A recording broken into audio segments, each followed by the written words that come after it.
Dying Light the Beast has got two different editions that you can go for. We've got the standard edition on Xbox coming in at £60, and we've got the deluxe edition coming in at £70. There is no actual bonus in terms of an early access for this game. It is both out on the 22nd of August. And Dying Light the Beast is a thrilling standalone zombie adventure set in tightly crafted rural region. In general, after being captured by the Baron and enduring his painful experiments for years, you escape, but the scars remain. It's an interesting one. I must admit, it does seem quite thrilling from looking at the trailer, as you're seeing right now. It does look a very much kind of over-enthusiastic game with the kind of the barren wasteland of these monsters. They do look very, very thrilling in general.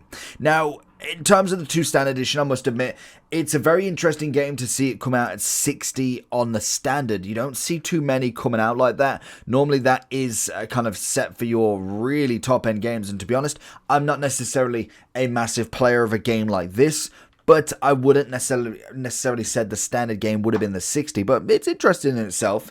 You do get the Hero of Haran for just pre-ordering even the standard edition. A lot of it's going to be pretty much upgradable blueprints. It's going to be kind of combat knife, crossbow, pistol. It's a lot of the survival gear that you can get. Now, this is obviously just a pre-order bonus. You have got obviously the deluxe edition as well, and it is also an online co-op if you really wanted to. With the deluxe edition, you are going to get the Castor Woods Prepper bundle. You're going to get the tourist map, the soundtrack, the wallpaper, the obvious Hero of Haran, and the game itself. So it is a lot of cosmetic, I'm not going to lie. And in terms of the game, what you can kind of play in terms of what there is available to you, it is a game that is available to be able to play with I believe 2 to 4 people online co-op. It also has the shared and split screen, which is as standard, and in general it looks like one of them games I would be interested if I was playing the Dying Light 1 and also the Dying Light 2. They are going to be two different versions that have been out previously from this kind of franchise as such. So when it comes to the game in terms of which edition you'd probably prefer, again, depending on the level of kind of hype for this one, it does look a solid game. I'm not going to lie, it looks a very decent game in itself, but I wouldn't necessarily say with all of the games coming around out at that time, I would possibly say it's kind of underneath all of this in my opinion.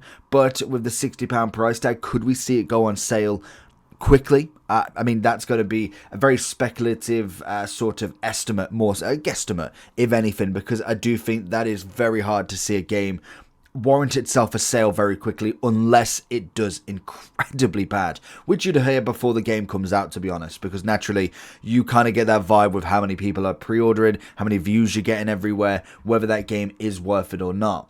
Now, in terms of kind of like your next zombie-esque sort of game, it definitely delivers on all fronts, I must admit. In terms of the trailer, what we see, it looks very much what's on the label on the can, really. So overall, for me, I personally would be looking at this game for more of the standard edition rather than the deluxe. I don't really like paying for too much cosmetic, in my opinion. They already give you a little bit of pre-order bonus anyway, which is kind of enough.